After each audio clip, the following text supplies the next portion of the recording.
خەڵک حەقێتی و لە 100% حەقێتی کە خەدەمات نییە، گەندەڵیشی زۆر هەیە، کێشە لە ئازادیەکان هەیە. لە پاڵ سەرکوتکردنی ئازادیەکان بەرەڵایەکی تر هەیە لە ململانێ و بەرەڵایەک لە بواری میدیا و لە بواری قسەکردنیش هەیە و خەڵک بێکارە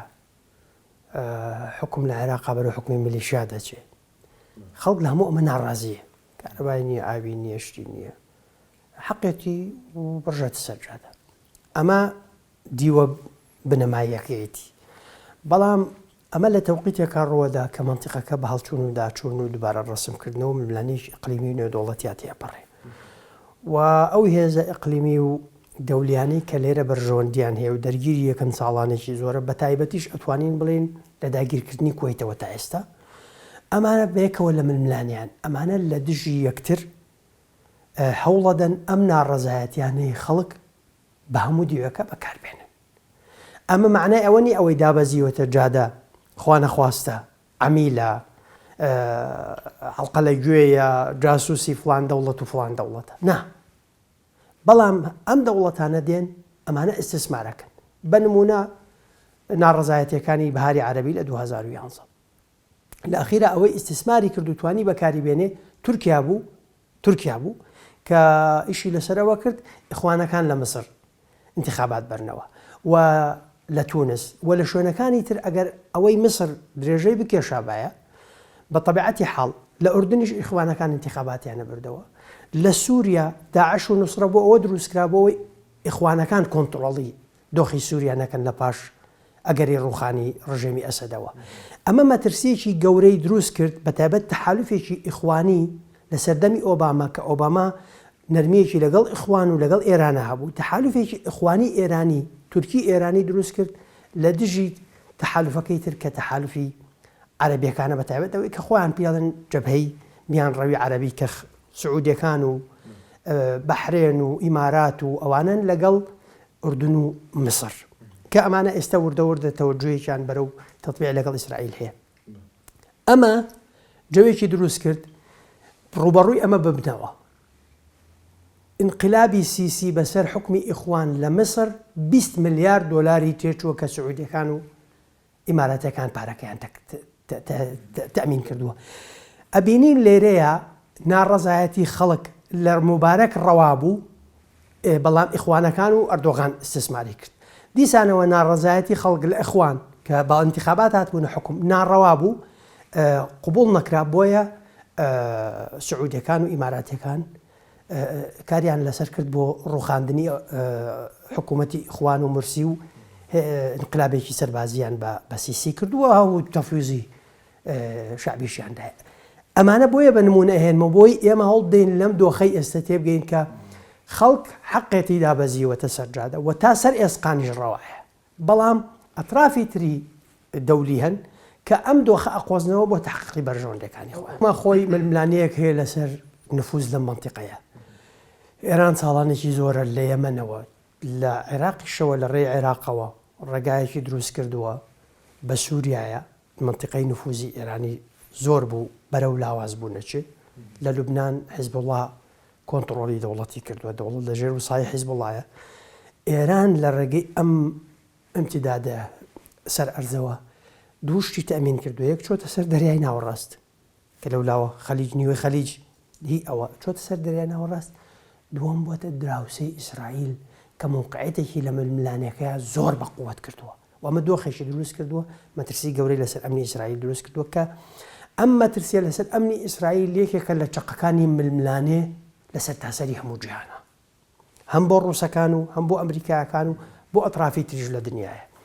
ئەمە دۆخەکە. لەو لاشەوە لە یەمەن ئێران نفوزێکی زۆری هەیە، لە زۆر وڵاتی تر دیسانەوە نفوزی هەیە. ئەمە دۆخێکی دروست کردووە سعودیەکان ناڕازی بن لەم نفوزە و لەسەر حسابی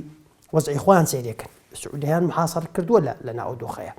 و بەشێک لە خەلیجەکانیش محاصرن. ئەمانش دیسانەوە بەرژەوەندیان هەیە. بۆیە پێ دەڵێ حەسەن نەسروڵڵا ئەم بەیانیان لە ڕۆژنامەکەی خۆی ڕۆژنامەی حیزبوڵڵا راپۆرتێکی بڵاو کردووە ئەڵێ ئەمە پارەی ئەم خۆپیشاندانانەی عێراق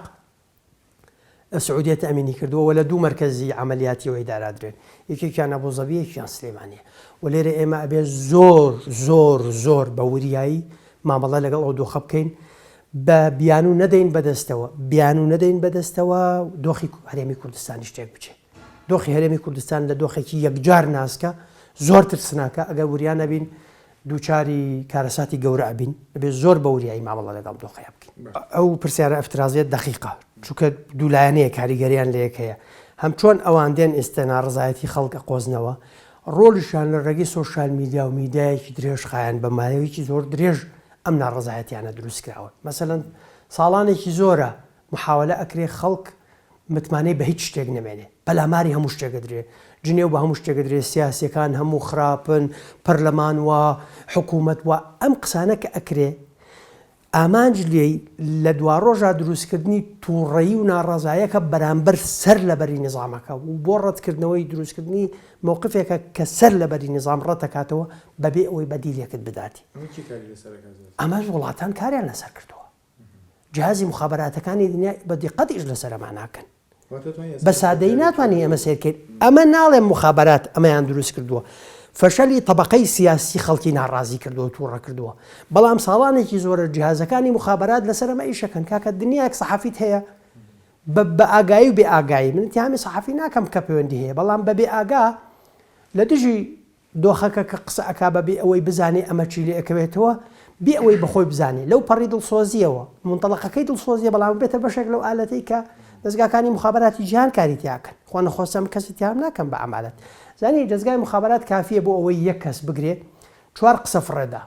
وەیتر ئەو قسانە بوو خەڵکی تر بێڵێتەوە ئەوەی کە خەڵکی تر دڵسۆزانە ئێڵێتەوە حسابی دوورمەدای ناکە کارەساتی گەوری لێکەوێت وەختێ تۆ من ساڵانێکی زۆر بوو هاوارمە کرد ئەمت کاکە پەرلەمانتار خراپە تۆ وەرە ئەو پەرلەمانتارە خراپە ڕەحمی پێ مەکە بیدە بە دادگا تەشیری پێ بکە لە میدیا قسەی پێ بکە کە من دژی تەشیرم کەیفی حەقی خۆتە بەس تۆ مەیە هەیبەتی موسسەکە وەکو موسسە بشکێنی ئێستا خەڵک دژی پەرلەمانتار نییە دژی پەرلەمانە لە عێراق دژی پەرلەمانتار نییە دژی پەرلەمانە ئێستا خەڵک بانگەشە بۆ هینەکە بانگەشە بۆ انقلابی عسکەریەکە ئەو کارەساتە خەڵک لە کوردستان هەیە تەئیدی بانگەشەیەکە لە کوردستان بۆ نظامی ڕیاسی لە عێراق نظامی ڕیاسی لەو موسسە هەرە گەورە و بەقوەتانی ئەمریکا ببێتە مەترسی قاچاقچێکی ترامپ بێ بازدا بەسەر پەنتاگۆن و بەسەر ئیدارە و خارجیە و CIA و هەموو دەستگاکان و کۆنگرس بۆ هەموو قووەتی هەیەی بە هەردوو مەجلیسەکەی بتوانێت باز بەسەر ئەمانە بدا سیاسەتێکی قاچاقچیانە بکە کە بەرژەوەندی ئەمریکا لە مەدای دوور لە ڕۆژئاوا و لە سووریا و لە ڕۆژهاتی ناوەڕاست مەترسی گەورەی تووشە بێ بەم حەماقەتی ئەم قاچاقچیە کە ناوی دۆناڵد ترامپە لەویا سەرۆک نەتوانێت کۆنتڕۆڵ بکرێ و کارەسات بخۆڵقێنێ تۆ چۆن تازە بانگەشە بۆ سیستەمی سەرۆکایەتەکەی لە عێراق ئەمە پێوترێ نەزانی ئەو بزانە بۆی وەرتر سیرکرد سونەکانی ئەوەی سەر دەسەڵاتن قسە ناکەن سونەکانی لە دەرەوەی دەسەڵاتن ناڕاستە و خۆپشگیریەکەن سونەکانی کە لە دەرەوەی دەسەڵاتن ناڕاستە و خۆ پیان خۆشە جەوە کە تێک چێلانی کە مەگەرم حکوومەت هەڵوەشتەوە حکوومەتێکی تازە چانسیان هەیە بێنەوە ناوی ئامانجیان ئیسلاح نییە ئامانجیان مەساڵحی حزبی و شخصی و فئویە لە ناو شیعەیە ئەوەی مشکل هەیە ئێستا شیعەکانی دەرەوەی سوڵتا یاوانەی چاویان لەوەی ببنە سەرۆکوەزیران دژی عادلن و زۆر هەوڵەدەن بێڕوخێنن دژی دکتۆر عادلن بەڵام مشکلەکە لە سەید موقتەدایە سەید موقتەدا دوو ڕۆژ جارێ و پەنا بۆ مزاحراتە بە وای لێ کردووە عێراق بەهۆی سیاساتی چاوەڕوان نەکرا و پێشبینی نەکراوی سەید موقتەداوە عێراق ناتوانێت استقرار بکە تا ئەم پیاوە بکە پرۆسی سیاسی لە عێراقا استقرار ناکە من سێ ساڵیشە بەو ڕەفیقانی یاری سەدری لە قیاداتی ئەساسیان ڕەفیقی کۆن و دۆستایەتی لەگەڵیان ماوە پێم وتن لە دوا ڕۆژە ئەم چەکەی ئێوە بەکارهێنن بۆ دروستکردنی شعبێت لە دشتان بەکاردێ و من پێم وایە زەرمەندی گەورە ئەگەر ئەم دۆخە لە دوایە بگیرسێتەوە زەرمەندی گەورە لەم مزاحرانە سەید موقتەدا بێ من سەید موقتەدا بە شخصی ناناسم لەو سیاسی عێراقی زۆر کەمانەیە کە ڕوبەڕوو نەمبینیەوە بە شخصی نایناسم بەڵام سلوکی ئەم پیاوە پێمانەڵێ دووربینی و دیقەتی نییە و ڕەنگە هەردوو سەبەبەکە هەردووشی بێ ڕەنگە بەشێکی پەیوەندی بۆ کەسانەوە بێ کە نزیکن لێەوە ڕەنگە بەشێکی پەیوەندی بە مستەشارەکانیەوە بێ، بەشێکشی بە تەئکید پەیوەندی بە هەندێک وڵاتانەوە هەیە. ئاساییە ئەو وڵاتانە ئەزانن چۆن وا لە تۆ ئەکەن بێ ئەوەی بە خۆت بزانی، بێ ئەوەی تۆ پەیوەندیت لەگەڵیان کردبێ، بێ ئەوەی پارەت لیان وەرگرت بێ، بێ هیچ پەیوەندێک لەگەڵیان هەبێ. هەندێک دەستگای وردی مخابرات هەیە کە شتێک خوێنن پێوتری حربی نەفسی، ئەتوانن وا لە تۆ بکەن لە شوێنێکە بۆ جۆرە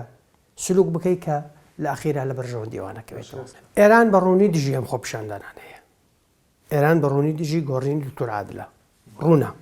چەند مانگێکە زۆرە وترێ ئێران و قەنەعاتی پێکراوە عادل بگۆڕێ، عادل ناگۆڕێ، مستەحیلە لە یەک حاڵەتانە بێ. ئەگەر بەرژەوەندەکانی بکەوێتە خەتەرەوە بتوانێت بە دەستبەرداربوون لە دکتۆر عادل دۆخەکە ئاسایی کاتەوە، ئەو تەنها لەو حاڵەتە ممکنە بیکە و مەرجع لەبەرەوە ئێران دژی ئەم خۆپیشاندانانەیە. ئەم خۆپیشاندانە بە مەترسی لەسەر بەرژەوەندەکانی خۆی زانێ، بە تایبەتیش کە لە یەمەن شیمالی و جنوبیەکانی یەمەن ئیتیفاقیان کردو ئەوە دیسانەوە چانسەکانی ئێران لە یەمەن لاوازەکە، دۆخی سعودی و ئیماراتەکان باشترەکە. تورکەکان تموحیان لەوە گەورەترە. تورکەکان بۆ هەر هەڵچوونێک ڕەنگە بە بیانووی پاراستنی تورکمانەوە بێنە تورکیا، بێنە کەرکووک و بیانووشی هەیە، بیانی ئەتوانێ بیکا بە بیانوو بڵێ پەکەکە لە قەندیل و لە شنگالن و لە کەرکووکیش هەن و من ئەچم بۆ ئەوێ بۆ ئەوەی ئەو مەترسیانە نێڵم. یعنی دۆخەکە لەوە ئاڵۆستر و مەترسی دارترە کە بە سادەیی مامەڵەی لەگەڵا بکەین و دروشم فڕەدەین و جنێ و بەم دەوڵەت و بۆ دەوڵەت دێن. مەترسەکان زۆرن. هەندێک سیاسی عێراق بۆسراوەتەوە بۆی ئەو ململانەی دەرەوەی عێراق لەکوێ گیرسێتەوە، لە سووریا چۆن نەگیرسێتەوە، ئێران و ئەمریکا چۆن نەگرسێنەوە، کاریگەریەکانی هەڵبژاردننی ئەمریکا کە ساڵی داهاتووە لەسەر قەراری ئەمریکی چێ بێ، سعودیە ئەتوانێت چۆن مامەڵە بکە، وەساتەی پاکستانی لە بینی هەوڵدان بۆ گەیاندن بە گەیاندنی سعودیەکان و ئێرانیەکان لەکوێ، ئەمنی ئیسرائیل لەنا ئەو مەسئلە خاڵێکی محوەری ئەساسیە. ڕووسیا دەیەوێت بگا بەکوێ لە سیاسەتەکانی لە داهاتووە، بە تایبەتیش لە عێراق ڕۆسنەفت ئێستا حزورێکی بەقوەتی هەیە. سین دیسانەوە ئەبێ وەکو عاملێک لە بەرچاو بیگرین چۆن مامەڵە لەگەڵ ئەم دۆخەکە. ئەوروپا و داوای تازەی ئەڵمانیا بۆ ئەوەی بێ حزورێکی لە ناوچەکە هەبێ، کە ماوەیە کە بە چەک حزوری هەیە، بە تەدریب حزوری هەیە، ئێستا دەیەوێت بە هێزی سەربازیش حزوری هەبێ. بۆیە کاری سیاسەتکردن کارێکی ئاسان نییە، وەکو هین نییە. تۆ ئەچی سەر مێشێ و فەحسەکەت بۆ کرێ و ڕەچەتەیەک پەرستۆڵت داتێ، یعنی ئەوە معاون تەبیبێک نییە ڕەچەینت داتێ پەرستۆڵ داتێ، ئەوە بێ بچی خازە بێ بۆ کۆمەڵێک فحوساتی زۆر بۆی دڵنیا بێ سەرێشە نەخۆشی نییە، نیشانەی نەخۆشیە، بۆی دڵنیا بێ بزانێن ئەسڵی نەخۆشیەکە چییە، لە نەتیجەی فحوساتێکی زۆر تەشخیصێکە ئەنجا ڕەنگە سیستەمێکی عیلاجی درێژخایەن بوو. بۆیە سیاست قوڵە و نابێ هەموو کەسێک لە سیاست و لە دۆخی سیاسی و پێشهاتە سیاسەکان قسە بکە. کۆمەڵێک نەخۆشیە فەحسی وردیەوێ بۆ ڕۆڵی ئەو ڤایرۆسانەی کە هەن لە ئەمریکایە، لە ئێرانە، لە رووسایە، لە سعودیەیە، لە کاریگەریەکانی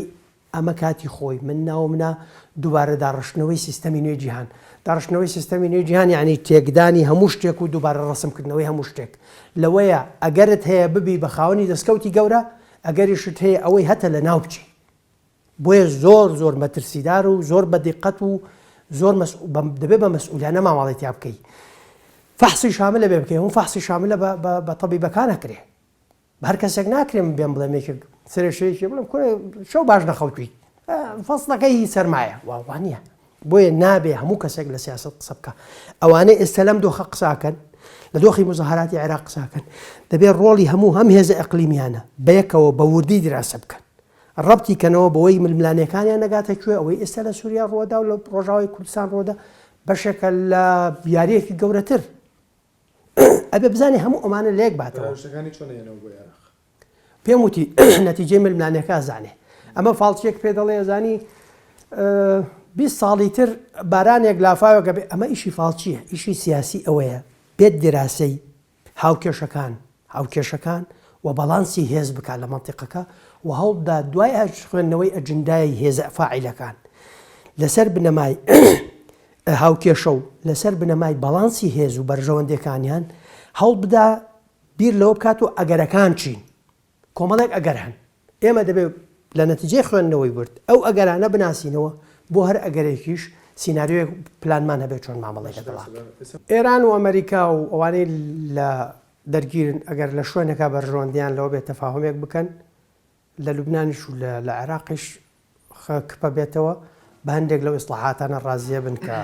حەریری و دکتۆر عادل ئەعلانیان کردووە بەڵام ئەگەر ئەوە ململانیەکانیان بەرەو قوڵتر برن تۆم لە حەزت کردو میدیای سعودی وەکەوایە هینە خۆیان قیادەی مزاهرات لە عێراق و لە لوبنان کرد میدیای سعودی زۆر تەئیدیەکە و ڕۆمانسیەتێکی زۆری پێبەخشێ معنایەوە نییە مزاهرەکە حەق نییە بەڵام ئەو وا ئیستسماریەکە لەبەر ئەوە نییە کە لەگەڵ شۆڕشە لەبەر دژی گەنداڵیە بەرژەوەندی و ئەمنی قەومی خۆی لە ئێستای ئەوە ئەخوازێ ئەگەر بەرژەوەندی ئەو وڵاتانە و ئەجندایان کە ئێمە معلوماتی استخباراتیمان نییە لەبەرەوە نابێت لە خۆمان و قسە فڕادێنێ بێمە ئەمە بە دقیقی هەموو دقەیەک ورد متابعە بکەین من دوێنێ 1 ساعت بە دیار تەلەڤیزیۆنەوە دانیشتوم سەیری حەسەن نەسروڵڵام کردووە جگەلەوەی دانیشتوم سەیری خوتبەی مەرجعیم کردووە دەبێت بە وردی ئێمە واز لە هەندێک شتی تر بێنین بە وردی متابعی بە دقە و بە سەعات متابعی گۆڕانکاریەکان بکەین بۆی بزانین بەرەو کوێ ئەچێ بەڵێ واردە بەرەو خاوبوونەوە و تەفاهم و نەوەیەک لە قبوڵکردنی ئەوەی کە شارع داوای کە هەندێک شت بکرێ و کە بێتەوە بەڵام ئەگەری ئەوەی هەیە بەرەو تەقینەوەی مەترسیداریش بچێ ئەگەری ئەوەی هەیە عێراق وەکو سووریا و ترسناکتری لێبێ ئەرکی ئێمە ئەوەیە هەموو ئەمانە بەدقت بخوێنینەوە و ئەگەرەکان بناسینەوە و پێشوەخت بیاندۆزینەوە پێشوەخت پێشبینی ئەگەرەکان بکەین پێشوەختیش پلانی بەدیلمان بۆ مامەڵەکردن لەگەڵیان هەبێت.